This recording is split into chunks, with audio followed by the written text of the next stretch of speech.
What's going on, everyone? So I got a special guest here today. We got Eric, the Stash Duran. Hey, Nice to see everybody again. It's been quite a while. yeah, it has been a while. So we did something really cool this past weekend. We actually went to the Memphis Comic Expo. That's right. And so we've been planning this for a long time. We did not tell anybody that Eric was actually going to fly out from California. Sorry to tell you where you're from the West Coast. It's a big state. Good luck finding him. It's most of it, West Coast. So yeah, he actually flew out here on Friday, and we picked him up at rush hour. And you had like a 4.5-hour flight, right? Yeah, it was a decent length. Yeah, it was worthwhile. It was worthwhile. So we picked up like late Friday afternoon, and we actually had to drive to Memphis, which is like a 3-hour drive from where we are. And we actually went to the Memphis Con. So we thought we would do a quick little like haul video and show you guys what we picked up. We both got a lot of cool stuff, so we wanted to go ahead and show you guys what we got. And we're going to be closing this whole vacation out later tonight. He's going to have to fly back home later tonight, but it's been an amazing 3 days. We met a lot of cool people. So yeah, we're super excited to see what is going on. Damien's in the house. What's going on, Sleepy Reader? Sleepy. Thanks for coming in. We're going to let some other folks come in real quick. So we didn't tell anybody for the longest time, but Robbie was going to come up as well. So we didn't tell him. We just said a mystery person was going to be coming. And so Robbie was super excited to see you. What'd you think about Robbie when you met him? I mean, just like with everyone, he's super authentic. What you see is really what you get when you meet these people. So it's kind of nice to, to hang out, really kind of get to see people outside of just the camera screen itself and get face-to-face time. Yeah, Robbie is a cool guy. He's exactly how you think he would be. And Eric's got plenty of like behind the scenes here over at my house for sure, meeting the girls and hanging out with us. So hopefully it was a cool time. Yeah, no, it's been a great time. Sleepy, give us a thumbs up or another comment or whoever in here. Make sure the audio and video looks good, and we will continue through our little story here. But thanks for joining. I know it's random. It's like 11 o'clock our time, 11:18 Central Time. So I know it's a random time to put on a video, but here we are doing that. Station guy Sal, what's going on, brother? Sal, what's up? Thanks for coming in. What's going on? So we're going to go over some stuff that we picked up. But again, we came in Friday night. We drove all the way to Memphis. We got to our hotel. We had like a late night dinner. And half the places were closed already, so we had to figure out some place to eat. Luckily, we pulled through and did that. But the hotel we were staying at was actually the hotel that all the guests were staying at too, which was really, really awesome. We'll kind of get to that as we go through this a little bit more. But maybe we should go in like chronological order of like what we did when we got there. What do you think? Yeah, that sounds good to me. Okay, yeah, absolutely. Cool. So the first morning was interesting because we saw a lot of guys we thought were creators. We didn't really know who they were, but we're in the lobby eating some breakfast, getting ready. And like more and more people started showing up. And it was hilarious because we're sitting there on our phones looking at like the guest list. We're like, okay, that guy has a mustache in the video, in the picture, but he doesn't have a mustache over here. So it's like, who the hell is this person? So we did a lot of that, which was kind of interesting. There was a lot of like, act cool. Yeah. Okay, I think that's him. Yeah. And we didn't bug anybody either. We weren't like, hey, can we take your picture and all that stuff? Because I think we were both kind of like still easing into the moment. Yeah. And you don't want to be that guy necessarily. So we didn't want to mess around with that kind of stuff. So that was pretty cool. So they all took a big shuttle in the morning. There's a big group of them. Which ones did we recognize the first day? We saw Ming Chen is the first one that comes to mind, right? Because and he actually came around and like fist bumped and like said hi. Exactly. Yeah. In the hotel lobby. Yeah. Yeah. Super nice, jovial guy. The first one I think I recognized with Keith Pollard. That might have been the first one. Right. Yeah. And then Christopher Priest, I think, was there the first day. Christopher Priest, yeah. And then you pointed out Jeff Johnson. Yeah, it was kind of like on the run, like, is that Jeff Johnson? Yeah. So that was kind of cool. I don't know. There was a bunch of other people too. I'm trying to remember. Oh, the girl who voice acted April. Yeah. I don't know her name. I think her name Babs. I think Babs is an artist. She was maybe her name is Babs as well. But I know there was a Babs. I think there was an artist named Babs as well there. But we found a whole bunch of. We saw a whole bunch of people we didn't know in the hotel lobby. So there was just that. So let's get into it. We actually got there a little bit early. We wanted to get there like an hour early to the con because Kevin Eastman was there. And we were both excited to meet Kevin Eastman. And I knew the line was going to be crazy. And so I'm like, we need to get there early. He had a VIP line starting at 8:30 in the morning. And the con didn't open until 10. So we were like, if we get there early, maybe the VIPs will be done. And then we can sneak in. But was that a good idea or not? I don't even know if that was a good idea or not. I guess it was. It was a good idea. It didn't necessarily go as planned. Because the VIPs were absolutely still there waiting to get everything done by the time we got there. But had we not been there, that day would have been much longer. Yeah, because they capped it shortly after. Yeah. And we met a good buddy in the community, 62 Lefty Blues. He was there, and he was actually the line monitor. And he did he did his best. We didn't want to like make anybody upset. We didn't ask to jump line or anything like that, like Robbie probably did. But no. Oh yeah, Sal, we're gonna get to that right now, actually. Yes. For sure. We got some cool stuff. So we got in line, VIPs were still in line, and it was about, I think I estimated about an hour and 15 minutes from where we were. But I think it was probably under hour 30, right? Yeah, that sounds right. Yeah. He actually took a break like 4 people ahead of us. He's like, I need to get up. I've been doing this for like an hour and a half. So we had to wait for a little bit longer, but he was such a cool guy. Very awesome. He's so authentic too, just like I said with everyone else too. It was the most amazing thing besides getting signed and shaking hands and all that is that when I got up there, he said, like, this is amazing. I can't believe you guys all came out to see me. I'm like, you're Kevin Eastman. Like, well, who else is going to, like, what else is this going to be? What are you talking about? Yeah, it was great. And he asked, like, where are you from and things like that. Oh, yeah. And he's just such a cool guy. He's one of those people that doesn't mind talking to you and spending a moment. Yeah. So some of the other people, I met him and you met him. It was just like, here's my autograph. Give me my $15 and get away from me kind of thing. Unfortunately, yeah. And we'll get to those as well as we show you guys stuff. But we do have some stuff to show you that is signed. Yes. Do you have anything right at the ready? Let me unbury my stuff real quick. Yes, I have something from Eastman ready. I can't say I'm the biggest Turtles fan. I grew up watching the cartoon. I loved that, but I mean, at this point, there's no way I could dive into the comics. It's impossible in regards to because the Mirage one went like 30, 40, 50 issues. Or I can't remember off the top of my head. But now IDW is like in the 140s. So it's like you're 200 issues behind at this point. Yeah, I'm not catching up at this point. Plus all the ancillary stuff. So I kept it simple. Just got a print from him, but I thought it was really nice here. I'm going to show it with the plastic, and hopefully it shows up okay. Yeah, it's just a matter of manipulation. There we go. Oh, so it's like it's almost like an homage to the original cover in a way. They're like an action poses, right? Yes, exactly. Yeah, that's really cool. So it's in a little nice signature and remark on there, and of course, you had to throw the cowabunga in there. Yeah, that was really, really cool. There was a bunch of posters and stuff there that you can pick from, but I think that was like the classiest one, and I like the dimension of it. So, yeah, exactly. A little bit out of the norm. It'll be easy to frame. Yeah.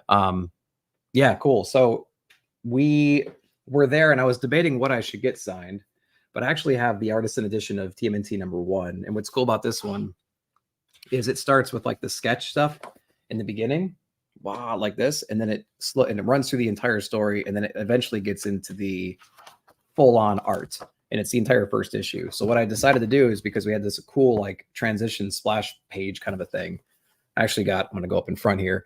I got Eastman to do one of each turtle head, and I got the Kevin Eastman autograph across the bottom. So that's what he did there.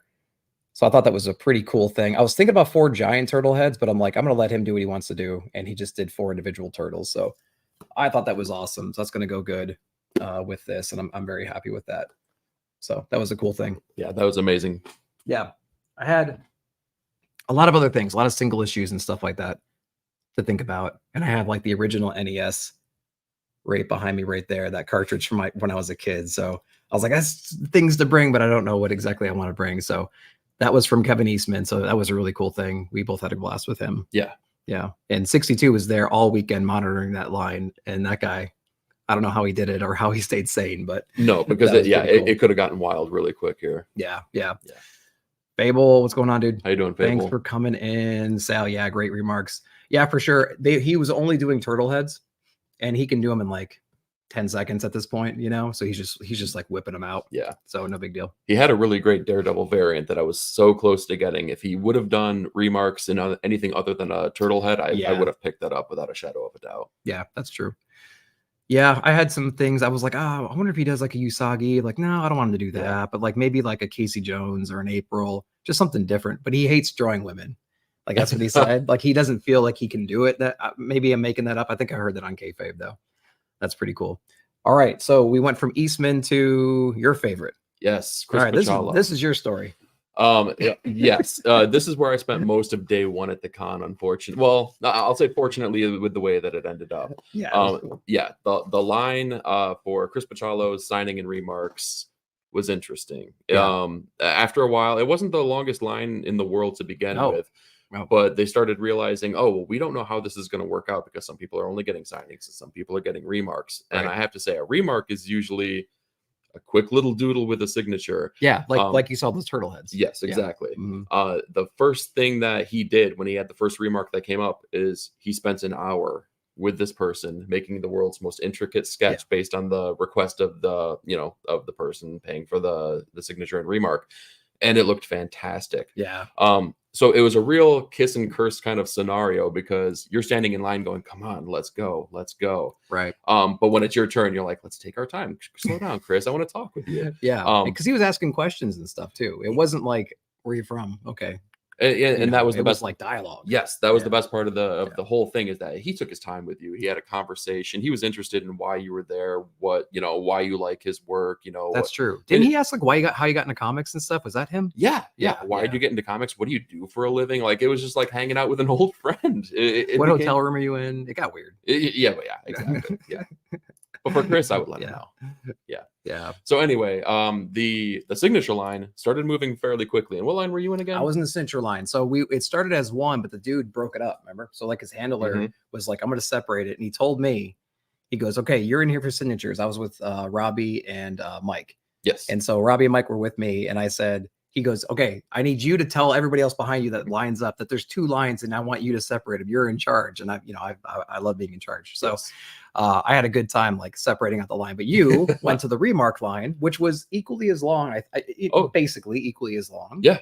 And we thought like, okay, we didn't know the ratio of like signatures to remarks. It's like, how fast is a signature? A couple seconds. A remark would take a couple minutes maybe. So it's like, maybe they'll do like 3 to 1 or whatever it might be. So we were like, okay, we're in a good spot because there's not that many people anyways, but yes, go ahead. You would think so.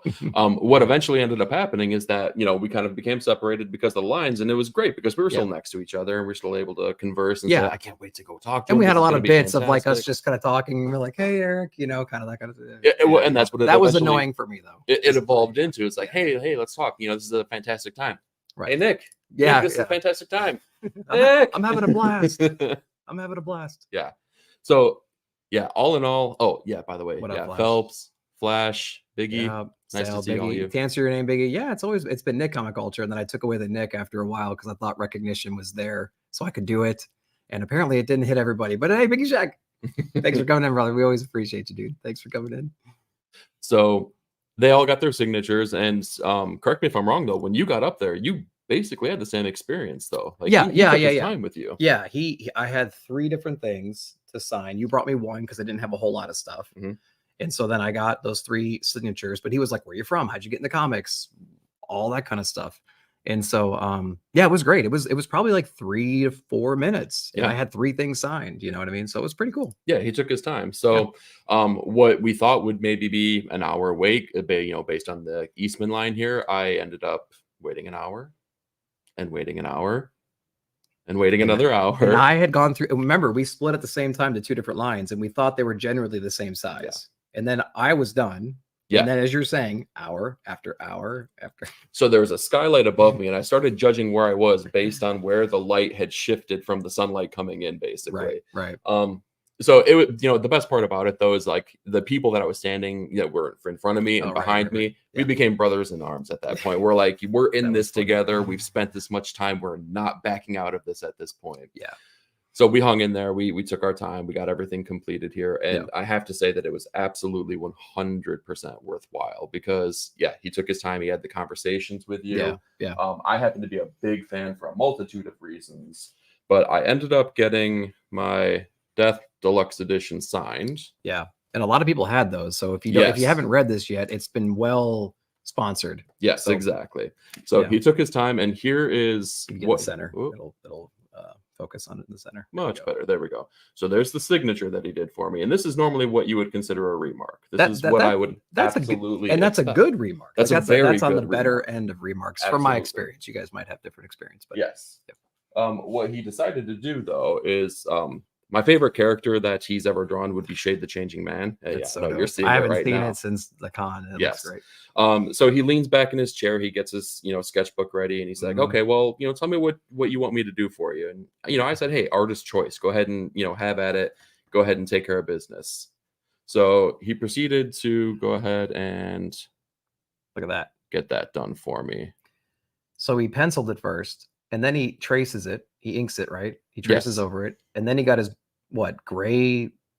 So then he's got his gray Copic markers. He goes over, kind of goes in with the detail, gets the shading in there. That is so awesome. Yeah, it was a fantastic experience. And I had to joke with him too, because every remark that we would see, he would pencil everything out. He'd really kind of put consideration in it. But every single time we'd see him take his eraser and go through it and just, and knock out, knock out all the pencils. And when I got up there and talked with him, I was like, the pencils. Yeah, I was like, oh yeah, don't you really hated most of the things you're working on. He's like, no, I'm just trying to lighten up the pencil so I can get inks on. That's like, like oh, thank God. That's decades of like erasing sketches and blue pen and everything. Exactly. That's really cool. But he was the greatest. If anyone has an opportunity to see him, could not speak higher. And if you do see him and there's the similar setup between remarks and signatures, it's going to take you all day. Prepare yourself. So when I got done, Robbie was behind me. So they were zippering remarks and signatures, but he was spending almost the same amount of time on either one. Yeah. So when I got done, I started hitting up all these different comic booths in the area because I had 3 separate rooms. He was in the back room and there was booths all over the place. I literally hit all those booths, got the rest of the signatures I wanted, hung out with Robbie and them, and we met some other people. I bought some other stuff from Artist Alley and everything. And every 20 minutes, maybe, I would do this. And I'm like, I still see him. He's still in line. I'm like, son of a bitch. So you were there for probably like 4 hours almost, right? It was, did we do the math? Every bit of 4 hours. All I remember is we got there an hour before the doors opened. And when you exited that line, we had less than 2 hours left before they closed the doors again. Yes, exactly. And we were in line for 2 people. Yep. So that was crazy. So we spent that time kind of hanging out. Yeah. At the end of the con. Long first day, but I will say this: the most gracious of friends here, checking in every couple hours. You good? You good? Oh, me? Yes. Oh, yeah. Yes, this guy. Well, I got along with the handler too, and I kept on telling you this, but like the handler gave me a very important job, which was to disseminate this information down that there are 2 lines until I was through the line. But then I would make if I couldn't make eye contact with you, I made eye contact with him, and I gave him the thumbs up. And I point to you and I give him the thumbs up and he would give me the thumbs up. So he's like, I know he's good. He's good. See, that was nice for you because every time he came to me, he's like, you're in the danger zone, kid. I don't know if you're going to make it. You're like, dude, I've been in line for 3 hours. I better make it. I'm not walking back. That's hilarious. So when I went through, I brought my Daredevil Woman Without Fear #1 because I kind of dig what's going on with that. It's not going to focus, but there he is. Great service. And then you graciously gave me this Generation X. So he went ahead and signed that. A lot of people wanted to get this one signed or had this one. Yeah. I noticed. So it was a very, very popular thing.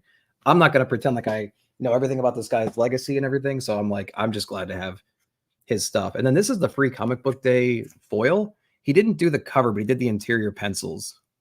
Yeah, there you go. There we go. So he was kind of confused when he saw this one, honestly, because he's like, that's not my work.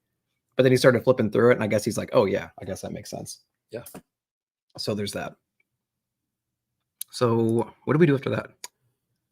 We made our rounds, talked to a very small amount of people. That's true. Yeah. Oh, this. Oh, yes. So self-printed. Yeah, we kind of went down Artist Alley a little bit. So Robbie knows this guy. I think he's a mutual friend of Liana Kangas, if I'm not mistaken. Yeah. And so I think somebody called out at the last minute and this guy was like, oh, I got some stuff and I'll join. So he came in there. His name is Matt Emmons. Emmons, EMMONS. Very, very cool dude. He's got an Instagram. I wish I would have remembered what it was because I actually let's see, second at best. Yes. So second period at period best on Instagram. So make sure to check him out. But he's got 3 different little zines, and these are really, really cool. They are they're about war, and they're about one's about war. The other one's about like creatures escaping the terrain and stuff like that, and letting like them deal with their problems, and we're gonna like hunker down, kind of a stuff. Yeah, it was very surreal. It reads very well.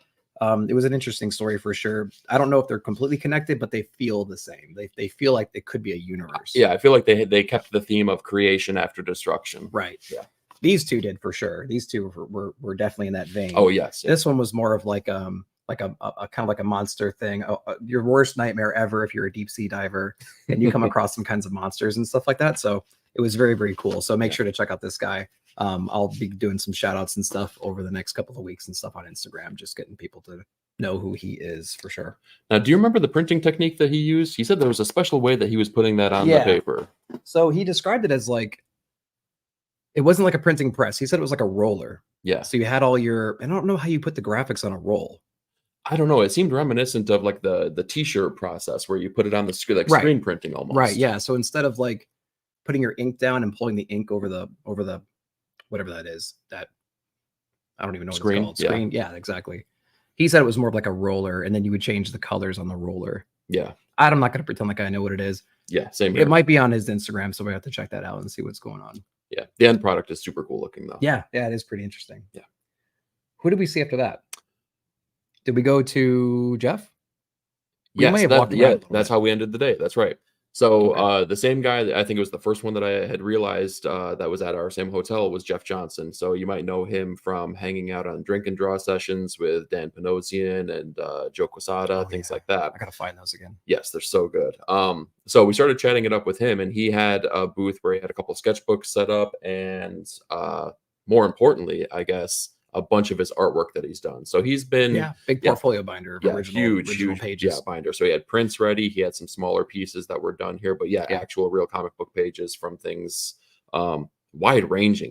I think he had some Green Lantern work in there, Elektra work, and Fantastic Four work. Fantastic Four. Yes, exactly. He had a lot of cool stuff. So and prices were all over the place, but he was a really nice guy too. Oh yeah, I think we spent the most time with him just chatting it up. Yeah, and almost up to the end of the con. Oh yeah, at that point, because we only had like an hour and 45 minutes maybe. And we did some cool stuff, but like things were winding down, and that guy was not in a mood to leave. I don't think. Like he was very much in it and talking to people. Yeah, which is fantastic. That's what you go there for. And we owned the booth for like 30 minutes. Yes, because he didn't do anything else. Like one or two other guys popped in for 2 minutes, and that was about it. So that was kind of cool. But I got something absolutely amazing from him. And we were flipping through these original art, and this is my first piece of original art ever. And I was flipping through this one. I was like, this one reminds me of Norman Rockwell kind of stuff, the design and the characters and stuff. And he's like, yeah, exactly. I think that's what I was aiming for. And so it's a piece of FF. I don't know if you can see that. So Fantastic Four 45, Volume 3. So we get this cool scene right here where it's just like a, everyday USA kind of a place. It looks like a period piece almost because it has that Rockwell flavor, and all the cars, of course, look a little bit older. Then we have the Thing walking through, kind of getting a couple stairs, things like that. Like, who's this guy? What's going on? Little monster stuff. We get him progressing through the town, going to an old home. And we have this great embracing scene after he pushes the doorbell. So it's like a story. What I loved about this picture was, first off, it's like Norman Rockwell-ish. First, and then secondly, I love his expression with the Thing on that wide panel. And then I absolutely loved it's a whole story on one page. And then he signed it, Jeff Johnson, at the bottom. So very, very, very fair price, I think, for it. I would agree. For the amount of work that he put into this. And I'm absolutely in love with this piece right now. So I need to figure out, we had several conversations about where am I going to put it? How am I going to frame it? All this kind of stuff. Yeah. So Drac, how you doing? Yeah. What's going on, Drac? Thanks for coming in, dude. Did you get anything from Jeff? I got a couple sketchbooks. So I'm a big fan of picking up the smaller, and back in the day they'd be called indie comics or sketchbooks. So he had a couple that he had put out. Yeah. I'll keep them closed for right now because I have no idea if there's anything risque in there. But fantastic pieces of work here and nice things. I always like having these for my collection. Yeah, and it looks like he put those together. Like he probably printed those out himself and self-bind them and stuff like that and stapled them together and kind of put those together. So that's pretty cool. Yeah, classic acceptance scenario. Yeah, for sure. I love that piece. I got to find a cool frame for it and see what we can do about that. Yep. So I think that was pretty much the end of day one at the con. So I think we made our way back out. We probably did some digging and maybe bought a couple books here and there and whatnot, but I think that was the main things from the con for the first day. First day was all about the lines, especially for me. Yeah. So then we actually went back to our hotels and kind of chilled for a minute. Then we met up with Robbie, Mike, and Kevin. Kevin was a great artist friend. We got to learn a lot about him and his history. Yeah, like that guy needs to be on a show for sure. To tell his story. He's got a lot of cool things to say. He worked with Stan Lee on this Guardians project, which was the NHL mascots as superheroes. Yes. And they had like this whole plan, but like a bunch of stuff fell through and there's a lot of controversy surrounding it. But he was one of the artists that did a lot of the Guardian characters, a lot of the mascots for the NHL teams. Yeah. In fact, he did one for the Predators, which is my home team. So I want that in the Tom Scioli sequel for I Am Stan. I Am Stan 2. Yeah, there was a little bit about Stan Lee Entertainment, but there wasn't a whole lot about I don't think there's anything about the Guardians unless I didn't know what that was going into that story. So I need to go back to I Am Stan. It's on my rack back there. I got to go find it at some point. So Pauly Shore, Ben Affleck humor. Yep, there you go. So what did we do? Oh, so we met with Robbie and the guys over. We had some great burgers. Went to this one little bar. Yep. Hung out for a while. Just had a blast. Yeah, it was awesome just catching up, talking about the day, you know, basically doing what we're doing right now in an informal setting. But yeah, it's like, did you see that guy? I can't believe I saw that guy. And those are like, that's like better than going to the cons, just like hanging out with these people you've never really met before, but you talk to them forever. Exactly. And so that was a really cool time. Had some beers and just hung out. And then we took it outside and we were out there for another hour and a half. Another hour, doing all that kind of stuff. We had a creepy girl. If you look on Robbie's Instagram, there's going to be a random woman in one of the selfies that he took. She was weird stretching. She didn't have to be so random. She didn't have to be so random. We invited her in. She was very open to being inside of our selfie. So we invited her for there. And then she wanted the shirt off of my back, which was really funny too. Later, she drove by 20 minutes later. And she was very insistent on declothing me, which is very interesting. But yeah, anyways, that was kind of fun. And then we kind of retired. It was like 11 o'clock at night. We had another 7 a.m. morning. So we're like, we got to go to bed. Yes. Being on your feet, walking around. Yeah. Especially after that long day, we were just so exhausted. Yes. So that was it. You guys have groupies now? Now? What do you mean now? Yeah, now. We always had groupies. We're just talking about them now. Yeah, that's right. Yeah, we're bringing them out. So, okay. So then we had another 7 a.m. day. Now we knew that there was going to be creators in the lobby. Yeah, after day one, we were prepped. We were ready. We were like, okay, cool. So we're going to prepare for this. So we went back downstairs right around 8 o'clock because we know that their buses were coming at 8.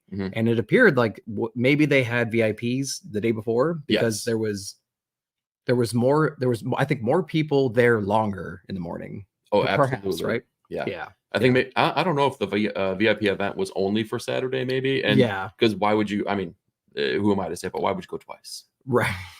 That's right. Must be Nick's OnlyFans. Yeah, that never gets old. Yep.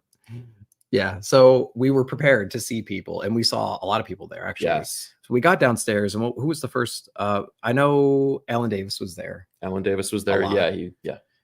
We saw Brian Polito. Yeah, we saw him a couple times. Yeah, he was in and out ordering food. So we were sitting in this lobby. It was like a dining situation. You would order at a counter. Eric was smart enough to pick a seat right next to the counter. So people always had to walk past us the whole time. And then the seating arrangement was in front of me to your back, but in front of me, I was sitting opposite of you. And so like he would see all these people ordering food and coming up, and then I would see where they sat and like who they were talking to. So we had it covered from both angles.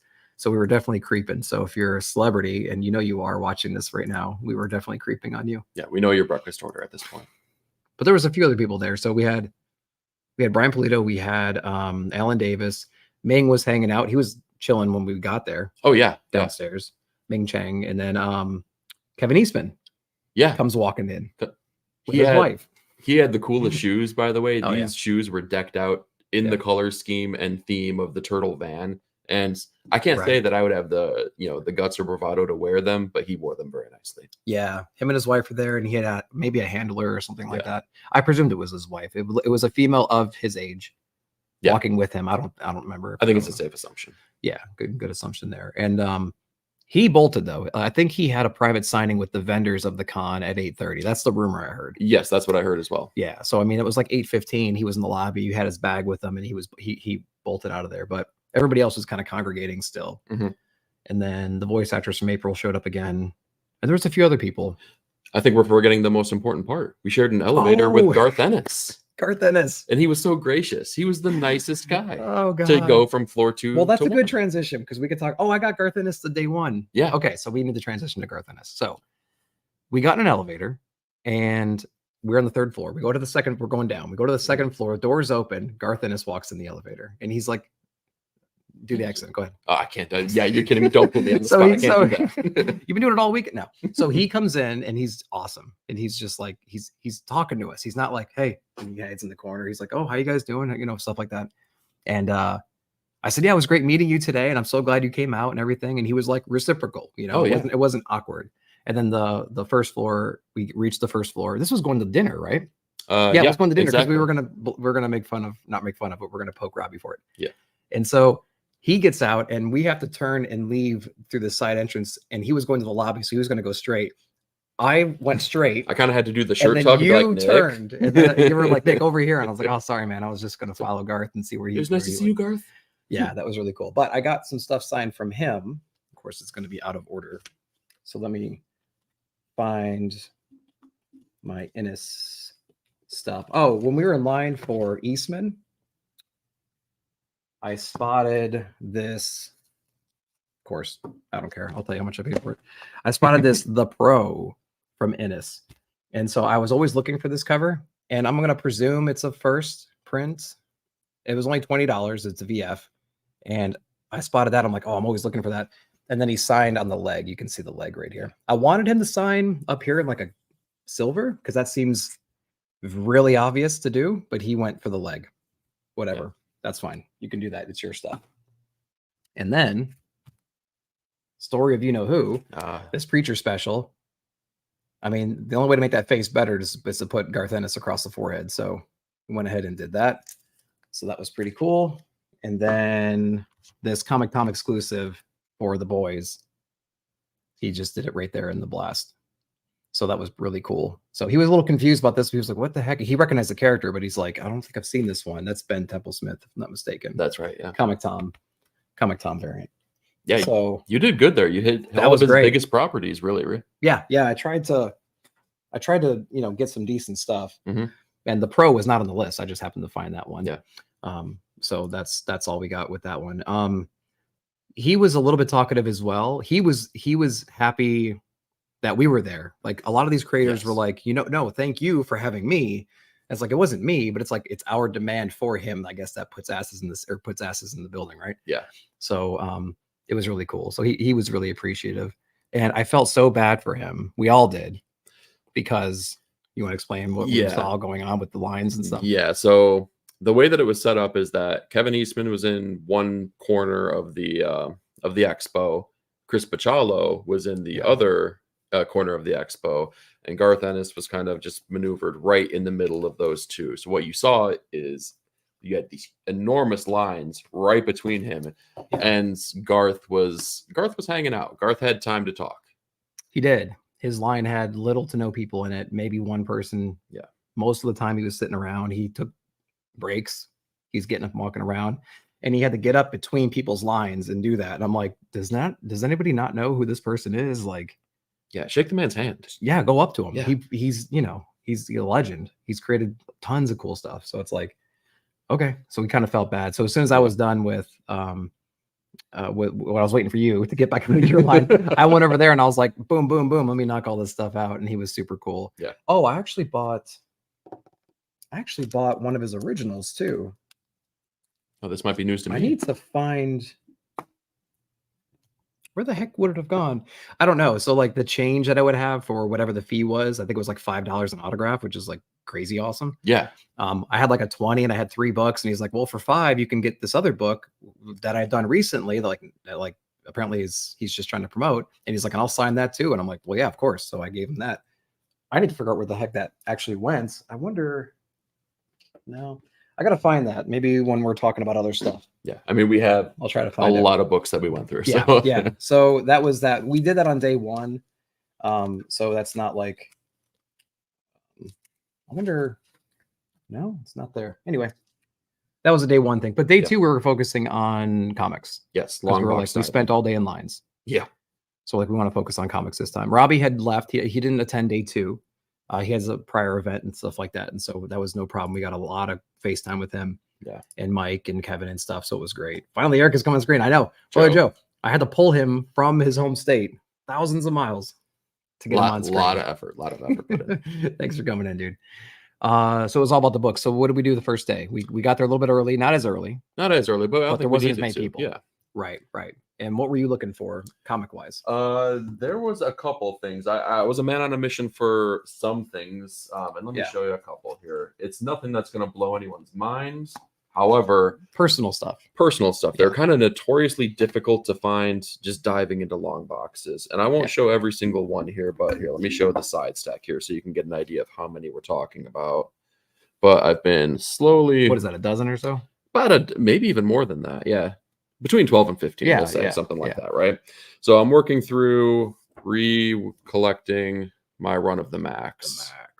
Sam Keith, but the second round of kind of the image books that have come out here. Yeah. And if you collected it, as you know, as the run went on, they've become more and more difficult to find, unfortunately. Was Keith on the whole thing? Keith was right. That almost looks like you're getting into like some other like Sienkiewicz a little bit. You know what I mean? Yeah, like that the blending of colors and stuff. Yeah, and he did the entire run. He went from cradle to grave on it as writer and artist. But yeah, he definitely pulls from a lot of different areas and has a lot of different influences. There we go. Yeah. Whenever it senses the face, it's like, I'm going to prioritize the face. There we go. It doesn't help that she has a bag over her face. Yeah, that's true. Yeah. So the further you get into the run, which is only 35 issues, the harder it is to actually find them easily without, pulling the trigger on a stupid eBay bid. Yeah. So I was able to knock out, I had maybe 10 issues right there, and I got 14-ish right there. So I'm getting closer on that one. So that was a nice thing to knock and out. you found like one at one booth, but then we went to this other booth where I found some stuff, and then you found me some stuff, and that was like the golden booth. Yes. We found all kinds of cool shit there. Well, I think both of us were kind of in the mood. Like we had the conversation beforehand. Let's go weird. Let's find some weird stuff. Yeah. Right? Let's go in. Find X-Men everywhere. Exactly. Let's get some cool stuff. And that is truly what we did. We found X-Men. Everywhere. Oh God. Yeah. So some cons, all you walk up and there's like 20 long boxes, and it's just like all you see is on the front of it, you see Marvel, and then you see DC, and you're looking around and go, well, I guess I don't need to go here. Yeah. I don't know. You know what I mean? Yeah, but you're right. We found that one magical booth where I think we found a lion's share of like the interesting things there. So I knocked out my max run. Yeah. I think that might have been the only thing I got at that particular booth.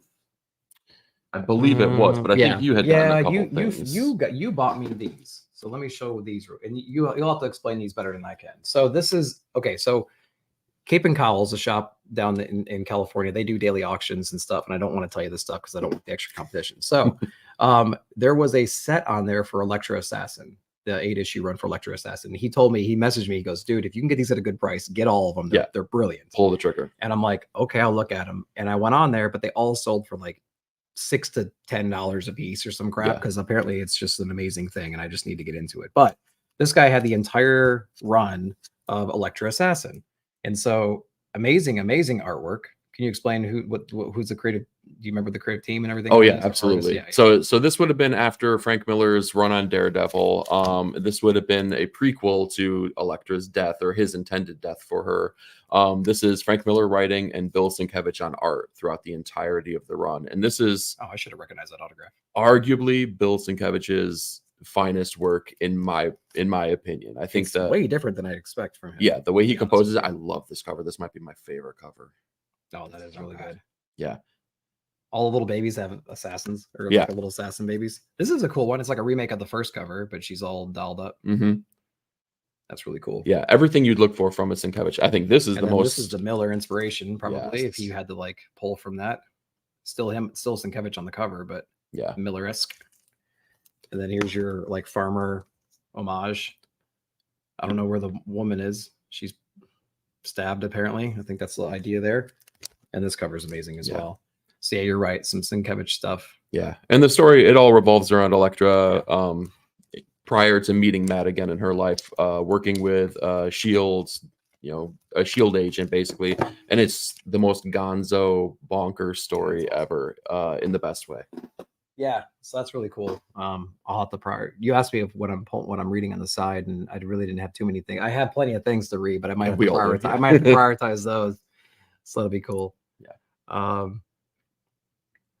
Directed a video about Paulie and Ben video. I was saying hi to that. Okay. Gotcha. Okay, cool. Always love a good farmer cover. Yeah, I know. Flash, when's your exclusive variant coming out? Is you as a farmer dressed up? It could be like a Moon Knight kind of a thing. What else did I get at that? Oh, I got the I know, and I know you have it over there somewhere. Oh, it's at the bottom. Should have seen the white. So I don't know if you guys know this, but I like Miller now too, and I follow everything kayfabe's done pretty much. And so we actually found Hard Boiled, Frank Miller, Jeff Darrow, issue number 1. Other way.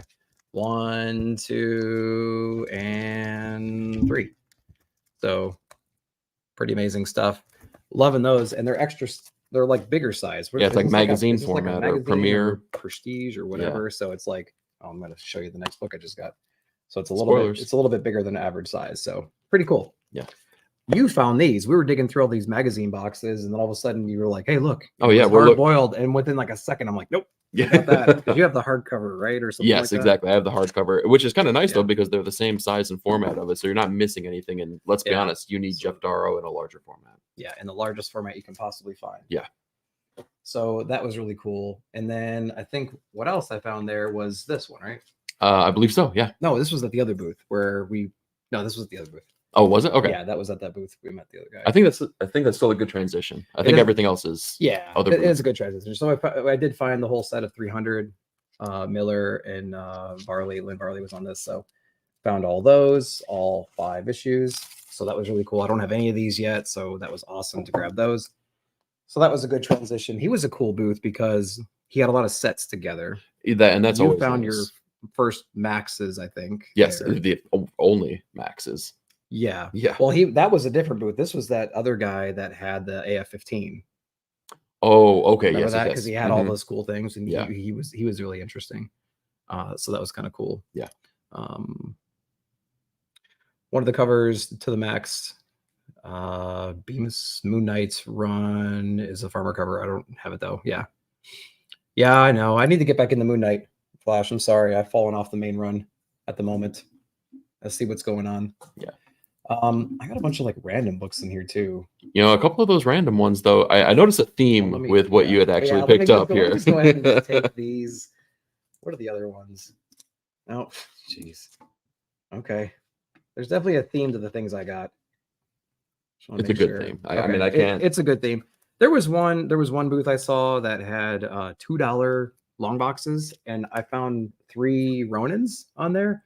Now I already have the whole set, but the sets I have are just trashed. They're not in great shape. They're well read. They're very well read. So it's book 2, book 6, and book 3. So 2, 3, and 6. And so for $2 a piece in really good condition, I was like, I'll take that all day. Yeah. So I went ahead and got that. And then I found this Electra. Do you remember this one? I believe this was 176, but it's an odd reprint here. And I mean, the safest, the safest bet I can make is that maybe that came with the toy when the Ben Affleck movie came out. Okay. That's the only thing I could think of, but there's, who knows, that could have come with a high C back in the day. Yeah. So we didn't know what this was. We knew the number up here, and it says not for resale. So it was a promo thing. Yeah. So I just went ahead and picked it up because why wouldn't you, I guess? Yeah, exactly. Give Me Liberty, the Martha Washington, right? Who's that written by again? I think it's Miller. I think it might be Dave Frank Gibbons. So like you can see you could definitely see a thing going on here, and then a Batman Spawn with that Dark Knight homage. So with Todd, that's such a killer cover. Yeah, didn't have one of these. I found 3 of these at the con. This was the cheapest one, and honestly, the condition's not that bad at all, man. I saw one that was beat to hell, and I think it was, around this price, but there was one that was really, really good shape, and it was 3 times as much. Yeah. So it really helps to look around. I think that's the story about any con. Like, don't shoot your shot immediately. Like, take your time, wait for it. Yeah. 22 Comics. What's going on? Thanks for coming in. What's going on? Everyone's saying hi. Roscoe. What's going on? Thanks for coming in, dude. We appreciate you. All right. What do you got to show off? Let's see. What next? Let's go. So wanted to go weird. Couldn't go weird all that much here, but I got a whole plethora of cool things here other than that. Yeah. So back in the day, I never got a chance to actually collect this. So this is the first time I'm going to be reading it and owning it, but I was able to find a very good price. Glare galore. Back it up and rotate it. There we go. Yeah. There we go. The Marvels. So the Marvels some raw series. Stuff. Am I going in the right direction? Yes. Here we go. 1, 2. Those are so cool. I mean, yeah, the Alex Ross artwork. 3. Is that Silver Surfer? Is that supposed to be going at Human Torch? Because you could see the reflection in his chest. I wonder if there was a plan there. Yes, it looks like it. Yeah, for sure. Yeah. Again, this is a glaring, blank spot in my comic book journey, but I'm happy to say that it's not going to be any longer here. Yeah, and these are so cool. Again, especially with the way that the cover is. I believe it's the acetate process here. Yeah. They look like they're in really great condition. Yeah, because the Marvels is like transparent. Right? Yeah, that's the acetate part. Exactly. Yeah, exactly.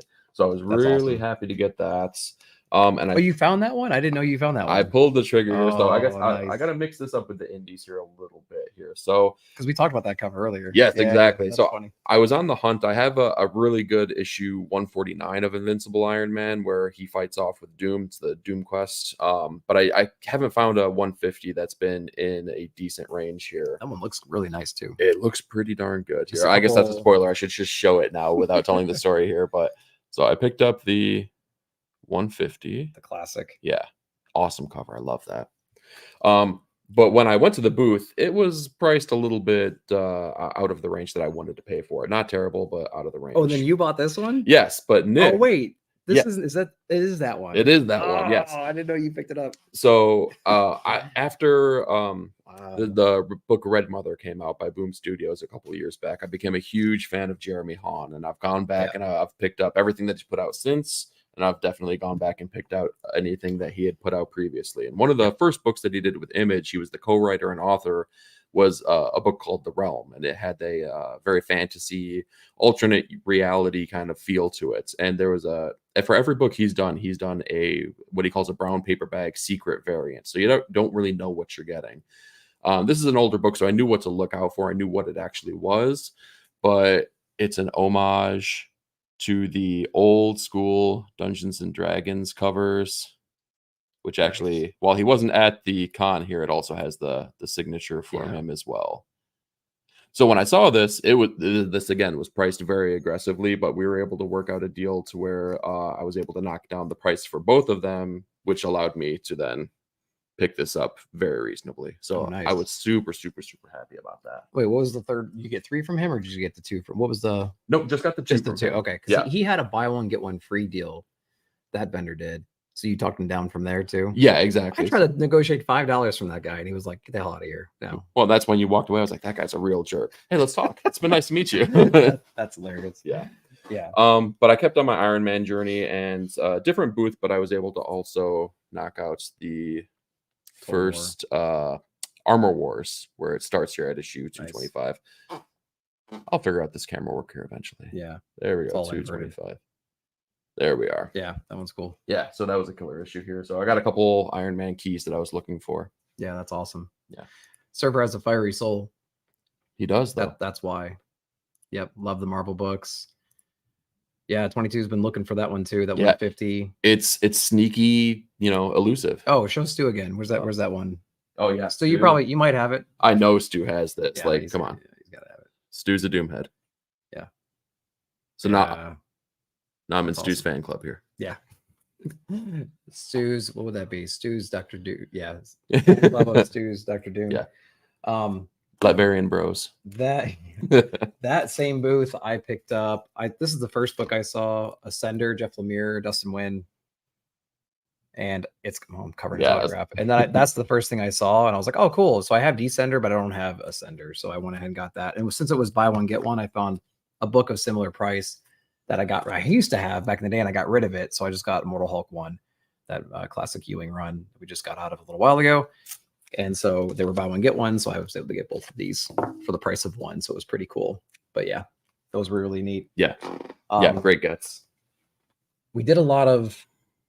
Here's a little sketchbook. So when we met some of the other artists, we met this other guy, Kelly Williams. He was a really cool dude too. He worked a lot in paints, which was really awesome. So he's got this little sketchbook that he put together, and he does a quick little like ghost sketch on there. But all of his stuff is kind of, I would say, like horrific in a way. Oh yeah, Sinister Suite, The Nun. He's got a lot of cool. I mean, it's pages long, but I went right to the centerfold. Yeah, so he's got a lot of cool, gnarly stuff. A lot of sharp things and homages and things like that. So pretty cool dude, Kelly Williams.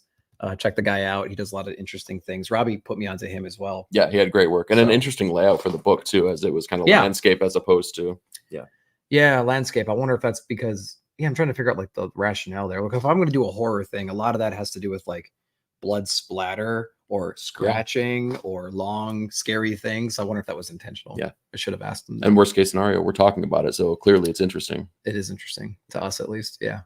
So that was what we did there.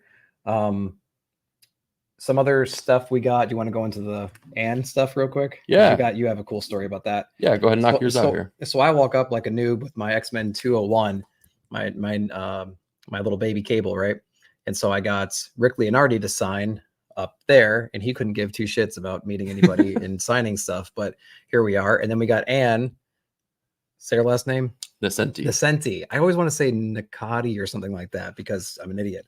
So we met her, and she saw this, and she was like, "Oh, okay, all right, cool. Thanks for coming." You know what I mean? And then Eric's behind me, and then he drops. Yeah. So he drops this and got her full attention. Being a Daredevil fan, I knew that she'd probably seen 1.5 million issues of Daredevil, and she was an X-Men 201. Yeah, an underrated X-Men editor. She deserves more credit, by the way.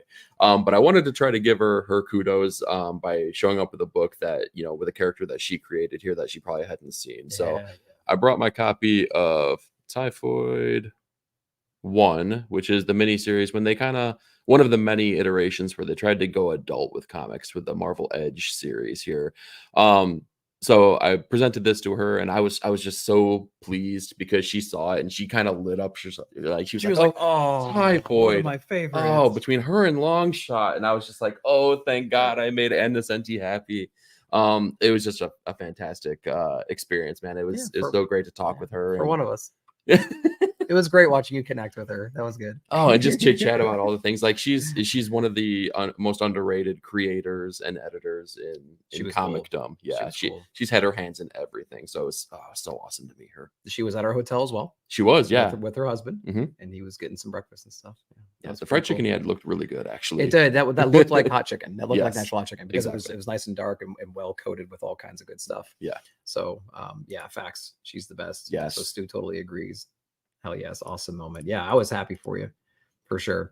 Because so next to her was Howard Chaykin. Yeah, Howard Chaykin apparently has a reputation for not liking one of these books. Yeah, no kidding, Fable. Yeah.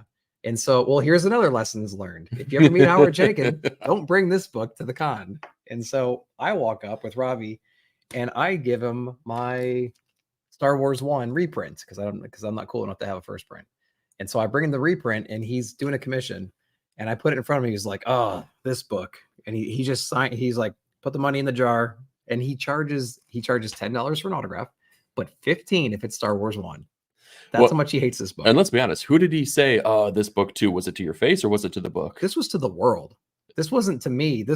I don't think the man's head ever lifted from the table. I don't think so either because I don't think he gives a shit. So I handed him the book and he signs it begrudgingly. And then he kind of like hands it back to me. And then Robbie's next to me and he had a copy for his friend. And it was like a Marvel Comics Presents because it has Marvel Comics Group, but it's like a Presents version.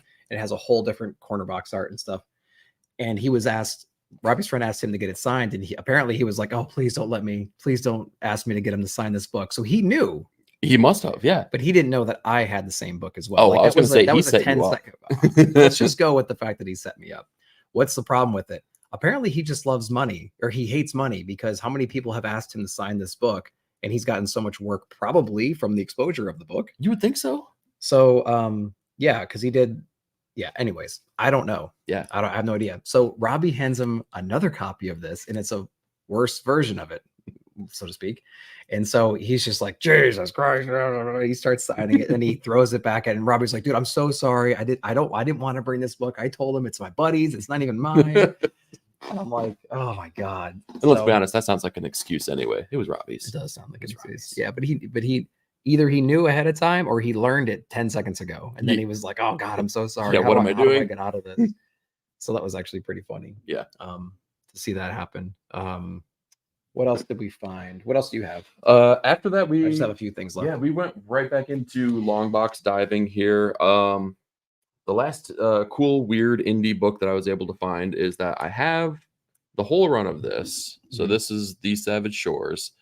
But the later issues, I only have the cover B's, cover C's. So I was able to knock out a first print issue 4, which I think leaves me with one more. Yeah, classic ROM. It looks like a bit of cars on there. Yep. I was going to say, however you can get your hands on these, get them. It's a fantastic story. It's so good. And let's see. So I rounded my day out. I'm very close to finishing out a Claremont run of Uncanny. So I was able to find very decently priced good copies of a newsstand 117, which, correct me if I'm wrong, I think is the first appearance of the Shadow King. I was going to say, it looks like Shadow. It says War, and that pulled me back to Shadow King. Yeah, exactly. Nice. So that was a really nice issue. And then I found a copy of 125, which is an awesome cover. They found a creative way of like putting in different panels in the cover itself, because a lot of those books did that, or it was just like a battle scene, but they actually found a way to put panels in there. Well, and it was nice that they could tell a story with the cover. You kind of knew what you were getting into, as opposed to what we see in today. For sure. And I'll round out my gets here with the arguably most important book, right? Maybe the priciest book that I've picked up this entire time. That one set you back. It set me back here. But we all know the 90s was the speculator boom here. I had to pick up X-Men Onslaught because, come on, this is vital for a collection. It broke the bank, though. I'm not going to lie. Yeah. You had to sell your plane ticket back. You had to hitch your ride back, right? Yeah, the bus ticket. Yeah, rules of the road. Remember them. Oh boy. What's the problem with it? Yeah, exactly. Here's your $10, jackass. Exactly. Yeah. Dang. Yep. Precisely. Lord, let me never get mad. Never let me get mad for getting paid for a snitcher. Yeah, exactly. I need that book. I need it too. He showed it to me, and I was in a zone at the time, and I didn't know. I was like, yeah, I know that book. And then I went away, and then he showed it just now, and I was like, oh, that's that Ron V book. So stupid. Yeah. And then ground up. He doesn't have any money. He got that on. Yeah. He's broke. Got the thumb ready. Get the thumb ready. So I got this. Do you have anything else you want to share? I can dive into the last part of mine, and you can finish it out. I think I've knocked out almost everything. Okay. Yep. Because I'll just wrap it up then. Or do you have anything else? No. We were going through a thing, and you found this. This is my only blind spot in my Little Birds run. So you found me a Little Birds. The weird thing was this one vendor had like 5 copies of it, and it was the only issue, maybe 3. Yeah. It was the only issue that I needed, and it's the only issue he had. So it was a great combination of needs and wants. Serendipity. And they got the new book coming out too, right? Lotus Land's coming out October, November, something like that. So you can FOC that potentially, depending on how your shop does all that kind of stuff. Yeah. Then I found with those Ronins, I found this Red Room. I think it's volume 1, issue 2, 3, maybe. I can't remember off the top of my head, but it was in there. I just saw Red Room and I recognized the cover immediately. I don't have this one, so I went in and got that one up. Super gnarly art on there. And to say a gnarly art for Red Room, like that speaks volumes, because that book is gnarly to begin with. It's like it's like vulgar, but like you don't know what it is. Yeah. It's like weird, mysterious internal organs or something like that. Yeah. And then this one, so I have 3 gaps in my Mirage TMNT top 10 or first 10. And so my gaps are issue 3, which I can talk about that in a minute, issue 9 and issue 10. So I was successful on an issue 9. So I went ahead and got a first print 9, because these are pretty easy to find, and they're not that expensive. They're all like sub $20. And so I went ahead and grabbed one of these, and I didn't argue about it because it was the only one I saw. Yeah. I went ahead and got it. I did see a 10 at that one guy's booth, which I'll talk about that number 3. He had 3 number 3s slabbed, 3 Eastman covers, first print slabbed. He had like an 8, a 6.5, and like an 8.5 or whatever it was. This doesn't matter. They were way over. They were more than double. More than double fair market value. More than double for a 9.8, if my memory is correct. Yeah, exactly. So we were going on eBay and doing some comp shopping and stuff, as one does at a con. And we know it's a con. We know it's con prices. But when you have a $175, $200 book listed for 5, it's like, what the hell are you doing? Yeah. You know what I mean? And so the one that I was aiming for was actually a double cover, which means what it sounds. There's 2 different covers for it. So I was like, who the fuck was that guy? I know who he was, but I'm not going to tell you who he was. So, because he's a guy I see all the time, and he had a double cover number 3, 6.5 graded for like $400 or $500, and it was still $200 overpriced. Yeah. And so like there was not enough room there, and Eric, he did a great job of pulling me off the ledge, because it's like I was like, I'm here, I got the money, I got the cash, it's burnt. I was like, I came for a number 3, I need a 3, 9, and 10. I got a 9, I got a 3, I just need a 10. I was an enabler in every other circumstance, though. Yeah, exactly. Yeah, you just pull the trigger. And when I was like, I don't know, you're like, well, I'll buy it for you. I was like, those. Yeah. So who was that guy? I don't know. And why? Well, there's obvious reasons why you might be. I got a special guest with me today for once. And thanks for coming in, dude. So I passed on it. I passed on all 3 of them. So I walked out with just the 9, which I'm totally happy with because I saved a lot of money by doing that. But I did find 2 other TMNT books, and so I want to be accurate with the cover on this. So a few of these books in the 30s, they had a special guest artist, and I'm going to sit here and try to find, is it Zulli, Zulli, Michael Zulli, and he did these cool like paintings for covers. And I think he did about 3 or so of these in the 30s for TMNT, the Mirage run. So I grabbed number 36 and 35, and they're only a few bucks. I mean, it's just barely over cover price, or like modern cover price. And the art is spectacular in these things. It's so different than what you would expect too. It's like very detailed, very intricate, a lot of ink work. So this is what's going on in like the interiors on there. So black and white, a lot of cool stuff. So it was really, really trippy stuff. And of course, he maintained the whole wraparound cover scheme, which is what a lot of the Mirage books were doing back then. Yeah, just like a lot of cool art that you wouldn't expect to see inside these books. So I think it's only like 3 to 5 issues or whatever it might be, but I finally found some of those. So that was pretty cool. That was neat. So then Brian Pulido. He was there as well. Robbie got some really cool stuff from him. It might be on his Instagram, so check that out. He did a con exclusive with Lady Death in like an Elvis costume or outfit, I suppose, and then he signed the bottom. I later realized, and I probably should have realized earlier, he doesn't do the cover or any of the interior artwork, but it was a con exclusive that only his booth was selling. Yeah. And then I got him to autograph the bottom. So this is going to go to somebody special in the community for me. And to be fair, it's his character.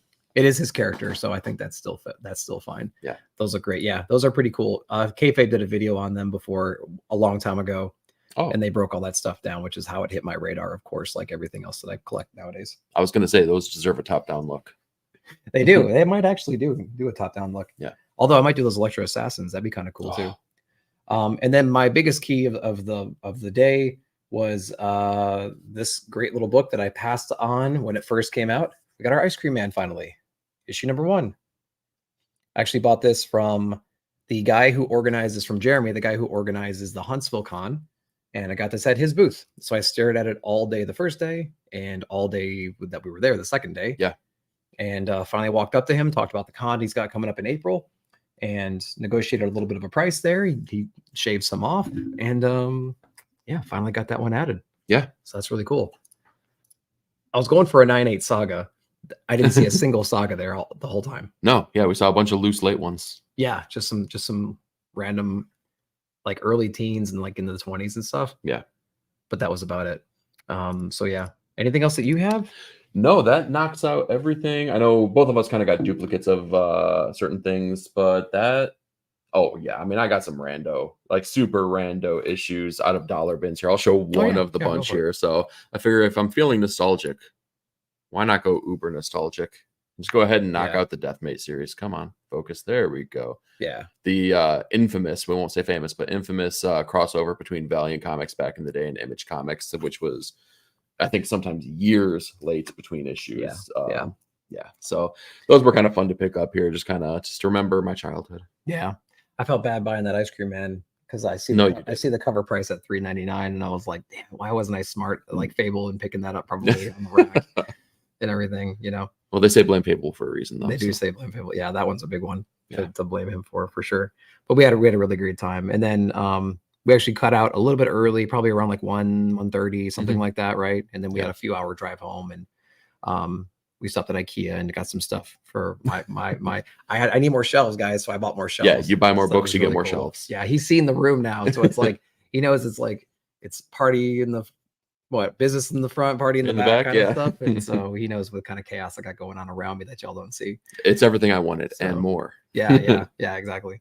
So I got a couple more shelves. So that's going to be pretty cool to set up and try to figure out what I want to do. And we kind of talked a little bit about what I might want to do in the background to change that a little bit. So it was cool. We went out to eat a bunch of times and hung out a lot. And so that was really cool.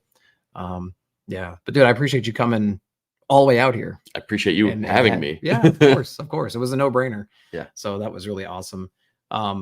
Thanks to Robbie and Mike and Kevin for being so cool and hanging out with us, and Kevin meeting him and telling that story. That's journey. Was so crazy. Crazy. Mike is always a cool dude to hang out with. Yeah. And that was your first time meeting him, of course, again. Yeah. And so he's just he's a cool dude. He's such an awesome dude. A giant of a man, though. You're talking to him like this. Yeah, you just want to give him a hug. You do. You definitely do. Big old teddy bear. Then Robbie, bigger than life. Exactly how you think he's going to be. No bullshit. Yes. 100%. We just talked about comics for hours and hours. As you do. This writer and that artist and this interest and everything. So yeah, it was just so cool to see all those guys. But I think that about wraps it up for our little haul. I don't want to spend all day on here. We got to get some other stuff taken care of. We got to get you to the airport later. So now you're breaking kayfabe. I thought I was taking the bus. You better figure it out. I forgot. You can't go home, but you can't stay here. Or you don't have to go home, but you can't stay here, kind of thing. So we appreciate everybody coming out. I just want to show you guys what's coming up in a little while. We're in the middle of Horror Fest. Your head's just going to be here. Let's do this. We're in the middle of Horror Fest right now. And so make sure to check out the guys, Blood Splatter Chatter. We got Rock and Robbie, and we also have Dylan's Horror Show.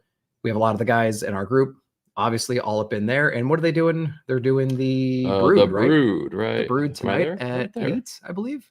Mm-hmm. Check social medias and make sure to get that. We have Sinister from the other day and Bride of Chucky. A lot of cool shorts from that Vernal's been putting out. Yeah, fantastic. So be sure to check that out. I'm going to be forgetting stuff, but we have the Blame Fable show coming up to YouTube. I think our first show is going to be coming up in a couple of weeks. Make sure to check social media for who's going to be on the show and when the show is going to be and how to find us.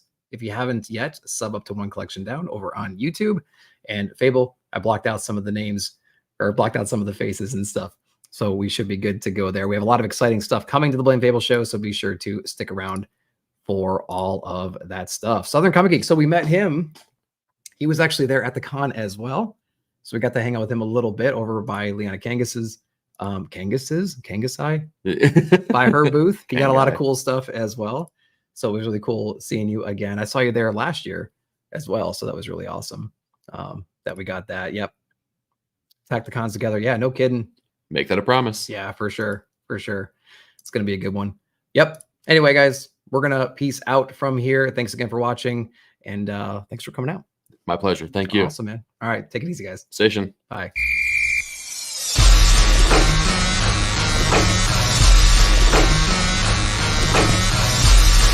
Yeah!